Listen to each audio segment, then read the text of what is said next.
spin. Where did you dig up that old fossil? Going into Toshi Station to pick up some power converters. That's no moon. We're all fine here now, thank you. How are you? Welcome to the Star Wars Nerds Podcast. I'm Dan Vadabonker. And I'm Kenton Larson. And we are exhausted after our first week of working back at the college, first week of classes. How are you feeling, Kenton? 2 weeks, yes. What's that?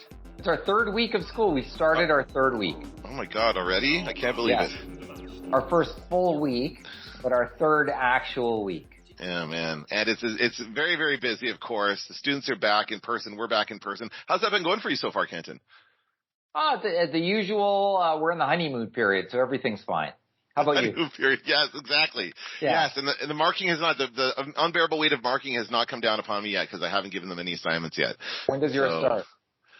Next week. I start getting assignments in next week. Me too. So that's and I kind of do it that way on purpose, right? Because I just want to ease them in and just kind of say, okay, here's again, get them used to the idea of what we're going to do, and then a couple rounds of practicing whatever it is we want to do for the assignment, and then they can do it. So we'll see. But yeah, so far so good. It's been a lot of fun. Yeah, no, it is. It's nice to be back at the school, but because nobody's been there for 2 years, all the electronics have broken down. All of the toilets are overflowing. No, I'm just kidding. There's rats carcasses wherever we go. Just kidding. There's lots of mouse traps though around the campus for sure. Lots of mouse traps. It's a little bit like Escape from New York. But overall, I mean, it's generally speaking, at first it was a little weird being back with everybody, but it seems okay now. Yeah, I'm enjoying it actually. I quite like coming in.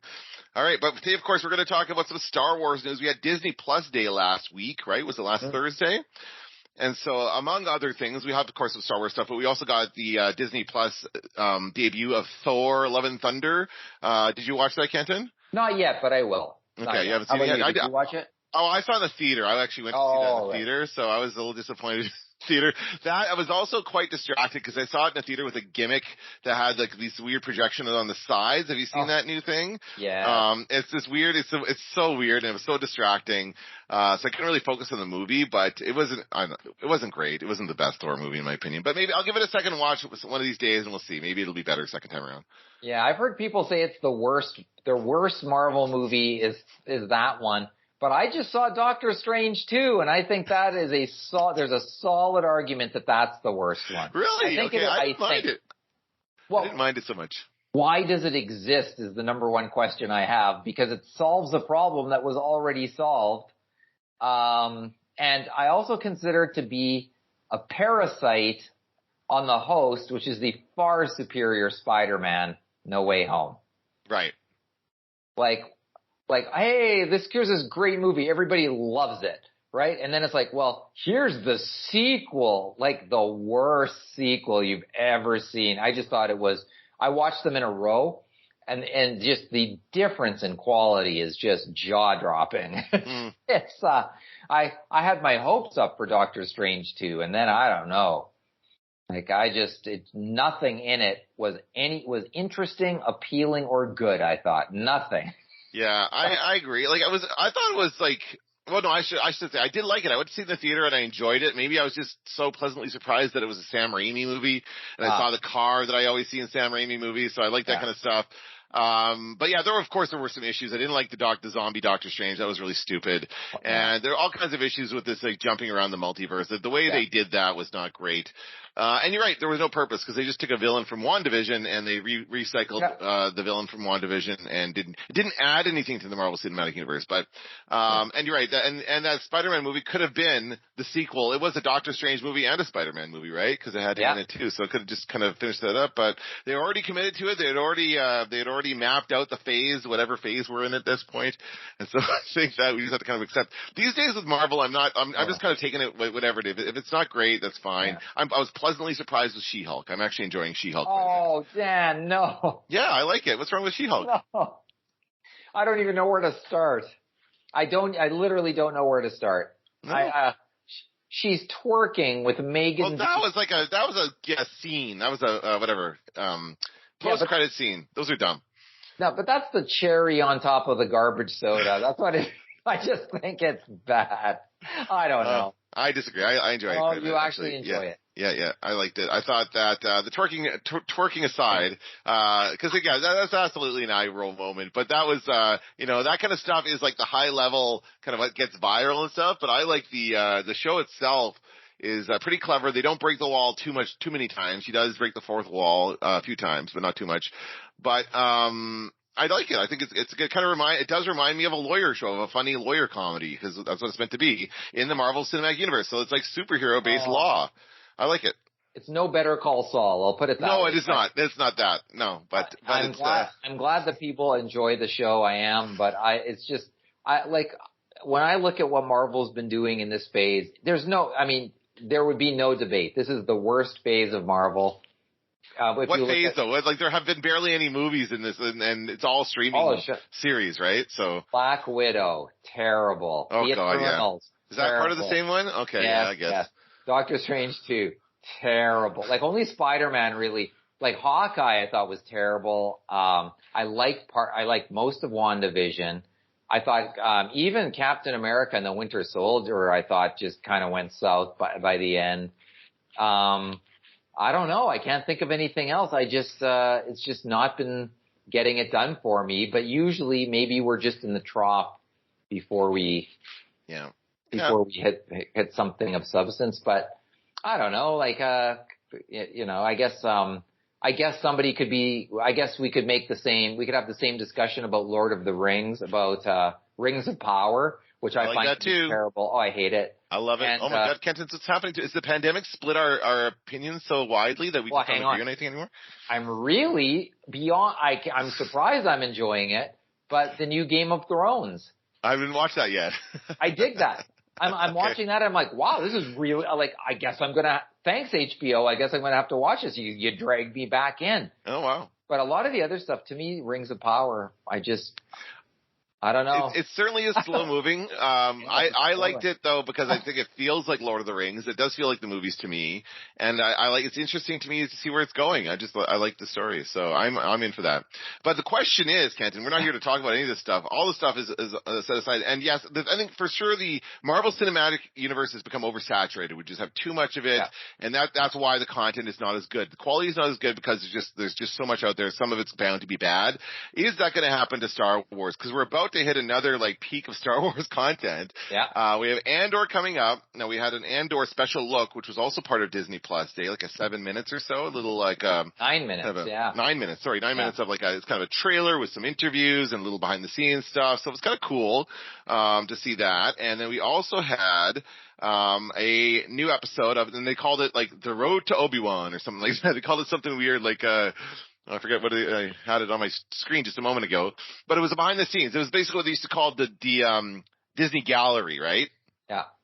But different. Branded as it always should have been, branded with its own title. So that was good. Yeah. So that showed up. And Tales of the Jedi trailer and a Mandalorian season 3 trailer. Yes. So lots of Star Wars stuff. And so what are the dates for Mandalorian season 3? Do you know that? It's next March, I think. Oh, 2023. Shit. Oh, wow. So not in December. Oh, no. I know. That's kind of become a Christmas thing, hey? Oh, we've waited a long time, although the trailer is ass-kickingly great. When you watch the trailer for The Mandalorian, it always blows away everything else. No, it's just. Do you want to start by watching that? Let's start. Yeah, let's start with that one. Yeah. We'll come back. We'll get to the other thing in a second, but I'm just going to, hold on a second. Let's watch this and see what we got here after this. Phillips. Don't you love what YouTube has become, Kenton? Holy, as the advertising instructor, I cannot defend this. I think it's very interesting what this has evolved into. We should have a conversation. Oh, here we go. Okay. This is the one that you saved? You are as its father. A clan of 2.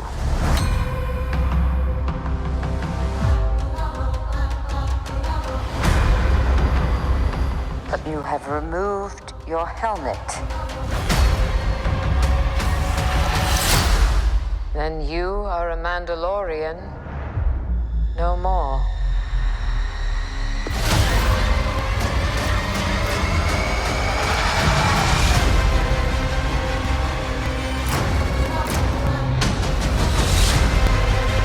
Your cult fractured our people. Where were you then?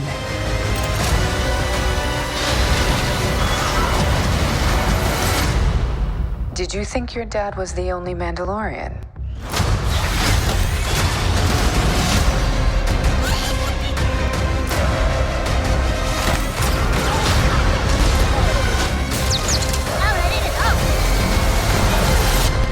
All right, kid. Hang on. You ready for an adventure?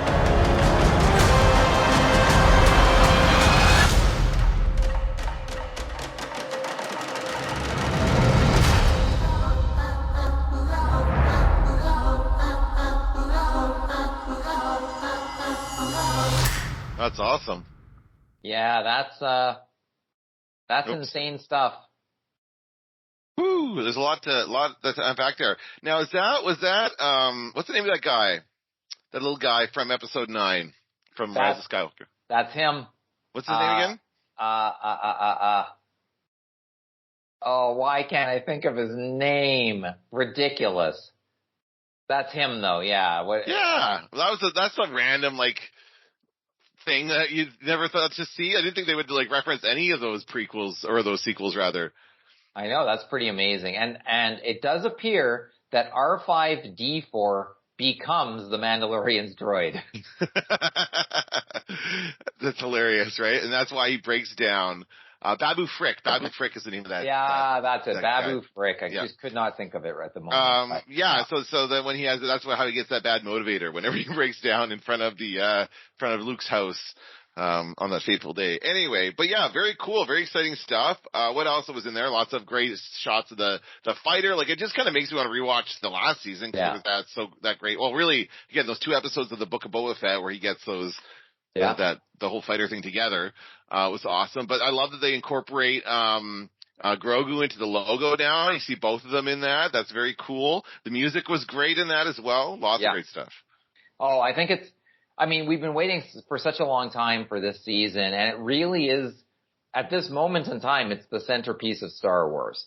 It's the reason, it's probably solely responsible for Star Wars, the intense fandom around Star Wars in Baby Grogu, for instance, but also the fact that people are more interested in The Mandalorian than they are in Boba Fett, which I just never thought would happen. Or I guess The Mandalorian kind of took Boba Fett's thunder by being so cool. Right. It did Boba Fett better than Boba Fett. Right. Or better than what Boba Fett was in our imagination. Yeah. Right? So, yeah, for sure. But I still did like the Boba Fett, thing. Yeah, I do too. Series, and that was great. Hopefully we'll get a behind the scenes thing about that as well at some point. Or did we? Yeah. No, we haven't. No, that'll be cool. No, but I'm sure we will. Right. We'll get something. And so the other thing is now of course, Andor is coming up. We're going to have that, maybe we should wait till after to watch that, to the end of the show to talk about that as the last thing. By the way, I might be wrong, but I actually think maybe there wasn't actually Disney Gallery for Boba Fett. Was there? Because I remember we saw Robert Rodriguez playing his guitar. That's right. You're right. He was directing that. Yes. Right. I forgot about that. He must have come out right after the series came out. Oh, my kids are home. I can see them. This is their first time walking home from school. What do you mean, by themselves? Yeah. From their new school? So how far do they have to walk? That's 20 minutes. Oh, that's pretty good. Deal. Yeah. Sorry. Hold on a second. No problem. Hey, I'm just doing a podcast with Kenton. Come on in, guys. Have a school. Say hi to Kenton. Yeah, I'll say hi. So we'll be about another half hour or so, and that's it. Then we guys can hang out. So there's snacks. Kids. Yeah. All right. So I kind of knew that was happening. I wasn't sure what time to get here, but you guys found it okay? Yeah. Awesome. Okay. Sorry. Go back to what we were talking about. Star Wars. Yeah, so I think there was a Disney Gallery. Oh, yes, Boba right. So we did Fett. that. I think Okay. the images just jumped into my head. I forgot all about it that we'd already had one. So let's talk about now the actual behind the scenes documentary we got for Obi-Wan, which was also very good. It was, I certainly, I liked, there's like aspects of it I really liked, like seeing all the old footage of the prequels. I never thought I would enjoy that as much as I did, like just getting to see how they made and seeing George Lucas giving direction to Ewan McGregor. That was very cool. Or even they started with like original Obi-Wan with Alec Guinness, right? That was very cool too. Yeah. Oh, it was really good. There's lots of great stuff in the documentary. I mean, for lack of a better way to describe it, it is sort of one of those PR documentaries where you only hear good news sort of thing. Like you don't really, it's not like a documentary that exposes anything, but there's some good lines in there. Like Ewan McGregor says, he'd be rich if he had $1 for every time somebody said to him, I have the higher ground. I thought that's hilarious like, I never thought of that. Every time you look down and there's Ewan McGregor below you, you have to say that, right? I think, or you have to try and get up to high, get lower, then just scooch down a little bit and say it. I think people probably just do that to him. Well, one way or another, he gets it a lot. I thought that was really good. I thought Liam Neeson's return was interesting, and they actually shot it on the same stage. I just assumed that Liam Neeson was 10,000 miles away on some soundstage, but he was actually in the room. You thought he was shooting the ice road here in Manitoba. Yeah, well, you probably shouldn't have bothered with that one, but I watched that one, and it was... I did too. Yeah, and, my favorite part is it's the environmental minister of the government of Canada at the end of the movie or whatever it is, and he's like, hi, everybody. I'm just coming, like that, they clearly got funding, right? So that of course they did. I love it. Pure Canadian cinema. Pure Canadian cinema. Nothing without government funding. Okay. But that was nice. But it's also nice. Like, I think they really came at this from an aspect of it. We want to bring everybody, like, we want to get the band back together, right? So they brought in, they had those nice moments where they had like playing the scenes on the big screen in front of those guys and they're sitting there watching it together. So it's basically like fancy reaction videos. Is what we're seeing. Cause they're reacting to the old episodes of the old movies that they did 20 years ago. And it just like remembering all that experience and then everything that's happened since then. It was really, really good to see. And then we also, of course, got to see, Deborah Chow and the creators of the show and how they kind of came at this. So I thought it was all very well put together. Yeah. And seeing, Hayden Christensen again in his burn victim suit and how that kind of works and how they put it on him. That was really interesting. And just, the whole idea, like after I watched it, I just thought, they're definitely going to do another season. They're going to do it. Sure. They'll do something. They had fun. They had fun. Yeah. Yeah, but I also think they have to do it because there's still a 10-year period that's unexplained. So it's easy to do. It doesn't have to cover the whole 10 years. And it just seems like everybody who worked on it got a lot out of it and there was a lot of love for it. Mm-hmm. So that's great. It's great to see. And that, I enjoyed the documentary, but once again, it's not, it's not the, warts and all documentary. It's not one of those, but it's like a nice sort of, it's kind of an enjoyable kind of capper to the overall season. So it's nice to see. Yeah, I agree. I think it's it's nice to see behind the scenes. It's nice to see how they do these things. It was good to see Hayden Christensen. I wrote that down. Yeah. Because you feel like he got so much hate for that role. And it kind of, I don't know, he didn't do a whole lot of acting after that, right? He just kind of faded away. And I think it was because of that. As far as Ewan McGregor goes, he managed to kind of sidestep that and continue on with a career, but it still hounds him. Like he said, I think I've talked about this before in that, documentary he did where he rode his motorcycle up. It was the last one he did where he rode from the bottom of South America north all the way up to Los Angeles, and they stopped at Machu Picchu to see like the beautiful mountains and everything and all that stuff, and it's filled with tourists who all want his autograph because he's Obi-Wan Kenobi. Right, That's Ewan McGregor's experience at Machu Picchu because that's been his life for the last 20 years. And so like, for him, it seemed like he really kind of came to terms with that and found something positive about coming back to the character and revisiting this and seemed to really enjoy the whole thing. Well, and the scenes where you see Ewan McGregor choosing his lightsaber for the Phantom Menace and some of that stuff, and he looks like a boy. I never, weirdly enough, I picture Ewan McGregor the way he looks today. Like back in those movies, and maybe, I don't know, it's confusing to me because he just looks like a little punk.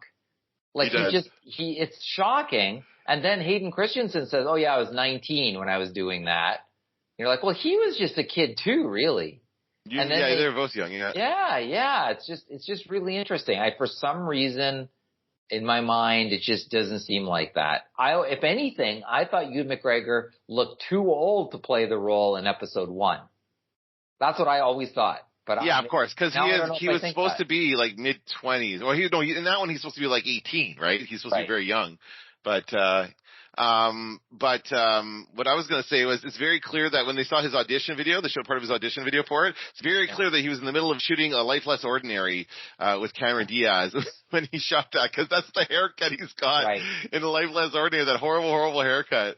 And he had that for a little, I guess he had that for a while, cause they showed some of that behind the scenes of the training. He had the haircut, and then they finally cut it for the Jedi look, or the Padawan look, for the movie. But yeah, you're right. And he's so serious when he's picking up the lightsaber and that kind of stuff. But it's also very cool that they did that kind of stuff back then, and they treated it with that kind of respect, and seriousness. So, I mean, it was just, again, it made me feel good about the prequels. I don't know if I'm going to watch them again anytime soon. I do want to watch the Obi-Wan series again. This did make me want to revisit that, so I might do that again soon.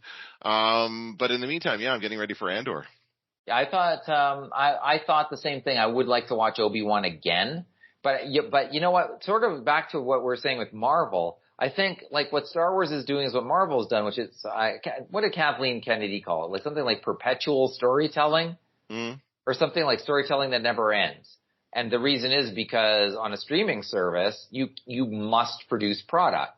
And that's where the quality control can waver sometimes, because you're pumping out so much product to satisfy the masses who pay to subscribe, that it becomes hard to manage. Now, everything I've seen about Cassian Andor, though, looks like it's a high quality, extremely expensive production. It does not look like they held back the budget on anything. It looks amazing, actually. Yeah, it does look as high-end as everything we've seen so far from Star Wars. Yeah. And I think that is a definite difference between Star Wars and Marvel, because we're not seeing that, for example, on She-Hulk, which is not, it's a TV show. It's obviously a TV show budget. You can tell just by the CGI. Yeah. But this is not that. This is a high-end. It is basically like a prequel to Rogue One, but it's just longer, and it's really getting into the background of this character quite a bit. Yeah. And I think I'm sort of starting to think that Cassian Andor is going to be a stealth hit. Like, nobody expects too much of it. Nobody, like, the scenes look exciting. It looks good. The trailers look good. Mm-hmm. I think it sort of reminds me of Solo, and that people with Solo, they thought, well, do we really need this? And I think there's some of that with Andor. But Solo was good, though, right? That's the thing. We liked Solo. It's a good movie. I still think I still watch it. And there was a question of, do we need it? No, but do we need any of this? So well, Disney, I mean, that's what Kathleen Kennedy would say. Yes, they do, because it's perpetual storytelling. It's the never-ending story. It is the never-ending story. And Star Wars in particular, you can go anywhere in time. But they're not, though. They're still staying in this little 10-year period, or this 20-year period of, like, right around Star Wars. They're not really, I know that they are exploring that earlier time period in, like, the books and stuff. At some point, I guess we'll see those. The Acolyte is going to be pre-Phantom Menace by a couple hundred years or something. Is that right? Okay. Yep. So that's going to give us our first look at that. I think that's a good idea.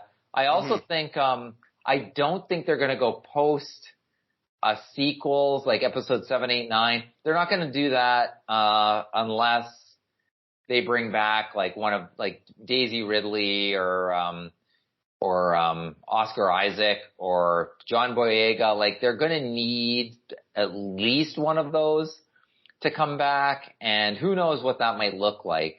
But once again, I think there is an opportunity there to sort of redeem some of what didn't work in The Rise of Skywalker. Yeah. There's an opportunity. Is that why they're referencing the Babu Frick in this one? Babu Frick was one of the things that did work in The Rise of Skywalker. Yeah. Everybody loved him. Yeah. Right? Okay. There's no problem with him. Yeah, he was fine. I mean, I think they thought that he was going to be Grogu for that movie trilogy, and he wasn't bad. No. But he was enjoyable. But the problem is Grogu sucked all the attention out of everything else. And that was right when that happened, right? That was like The Mandalorian, and then Grogu took the world by storm, and then The Rise of Skywalker was not that. And it was like these two different things happening at the same time, but completely different directions. Should we watch the Andor trailer? Yes, just the trailer, right? Not the long thing, but the No, just the trailer. Yeah, it's fine. 1 second. It's a new trailer as well, with some old scenes in it, but some of it's new. Spies. Saboteurs.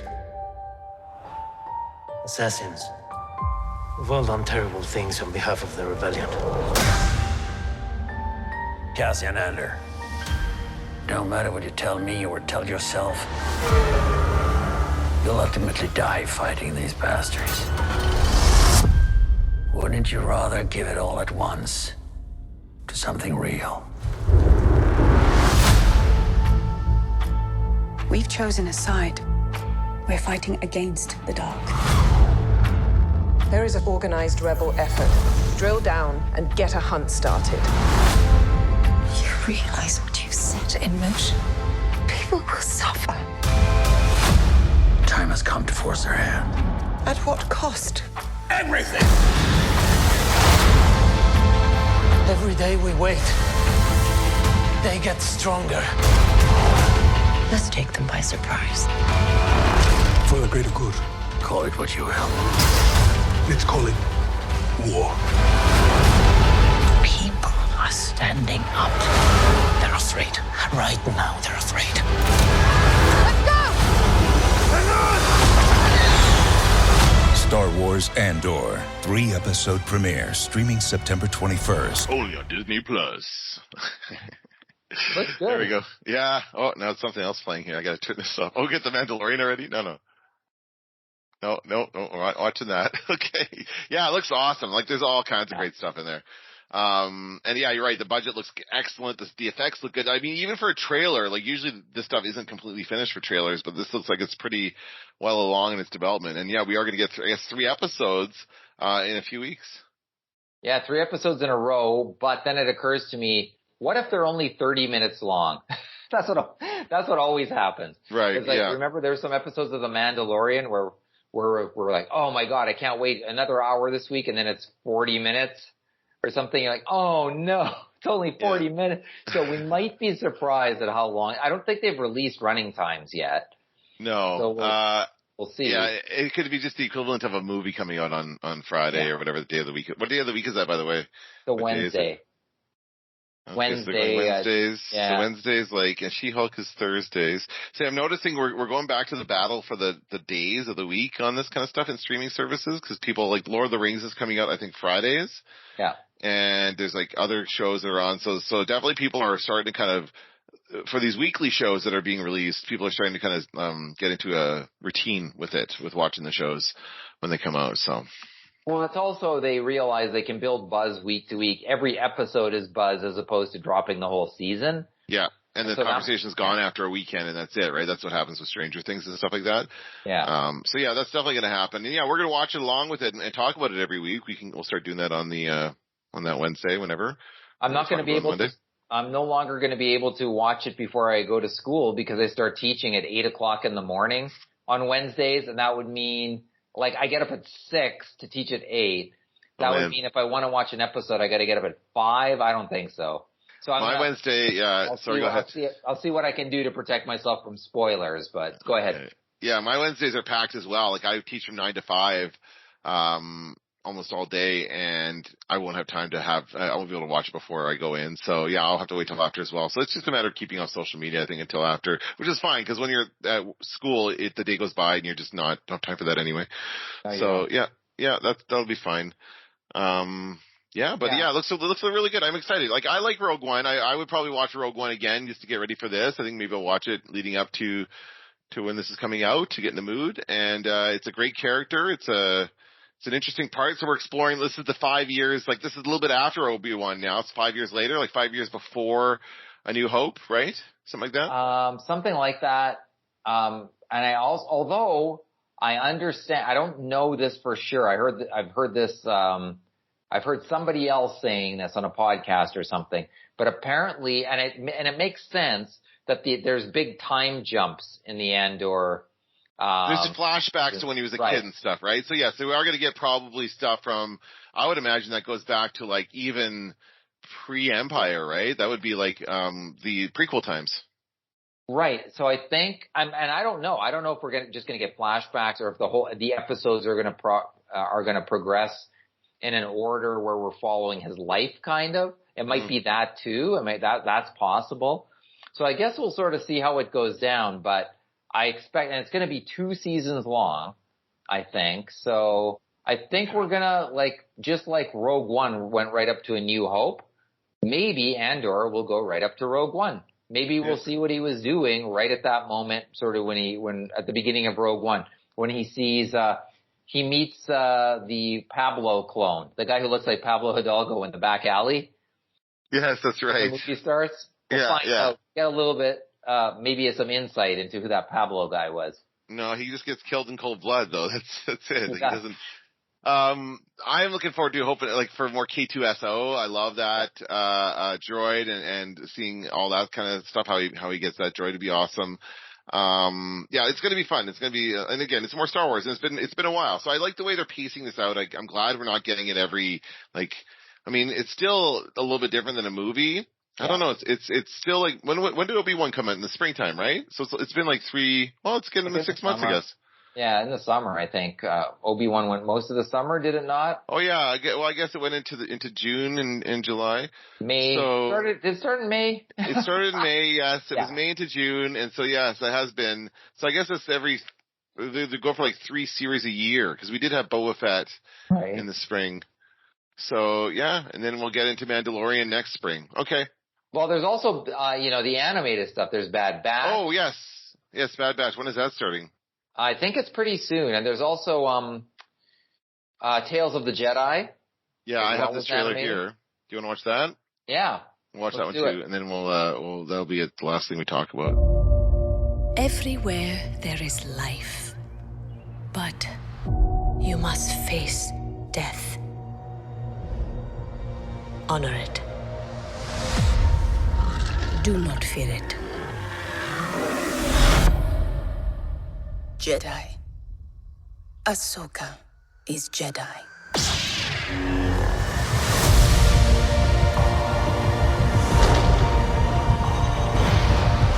The best way I can protect you is to teach you how to protect yourself.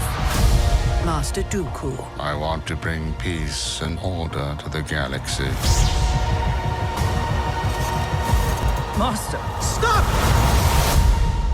It is the only way you will truly have victory. My Padawan. Again. Again.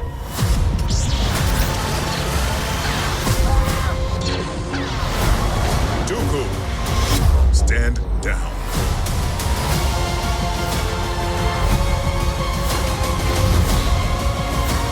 I'm tired of fighting. I've been warning them about the coming darkness. Let's hope all that training pays off.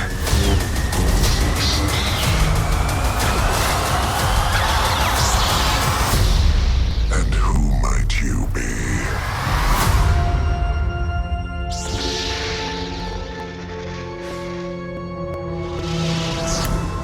Interesting, hey? Yeah, was that Yoda with hair? That was Yaddle. Yeah, was that Yaddle? Is that who that is? That's Yaddle from the Jedi Council. Oh wow, that was crazy. I'm like, who is that? There's another Yoda creature. So this is like a prequel to the prequels, right? Yeah. It's kind of weird though, because it's got. Yeah, it's young Qui-Gon. So it's like Qui-Gon when he was in his early days. So it's basically Qui-Gon and Dooku, but there's still like parts of it that's in the modern times, I guess. I don't know, it's weird. Well, it says 6 shorts, but they all seem to be based around Ahsoka, right? Ahsoka and Dooku. Like there's two different. Maybe there's 6 different. I don't know. These are all could all be different, but it does seem to be. There certainly does seem to be an Ahsoka storyline. There's one probably whole episode about her And then there's a whole episode about Dooku. Maybe there's just two. Well, it says 2 stories of fate. Right. There we go. So that's what it is. 2 stories of fate. And so we're kind of seeing maybe both ends, like bookends of the prequel era. Because Ahsoka kind of came around at the end of it, right? Ahsoka was around, although she was never in the 3rd movie. No. But she was in the series for sure. Well, Clone Wars series, and we're about to get, I guess we're going to get the live action Ahsoka soon too. Right. And so this is sort of getting us ready for that maybe a little bit. But it looks, I actually think that this trailer made me more interested in this show than I otherwise would have been. I think it looks good. It looks like more episodes of the Clone Wars, really. It does, yeah. It very much looks like the Clone Wars and that same style and just the same, like, just younger, like, yeah, it's like younger versions of Dooku and Qui-Gon, which I'm actually kind of excited to learn about. We don't know enough about Qui-Gon, so I kind of want to know more about what he was like when he was younger. That's cool.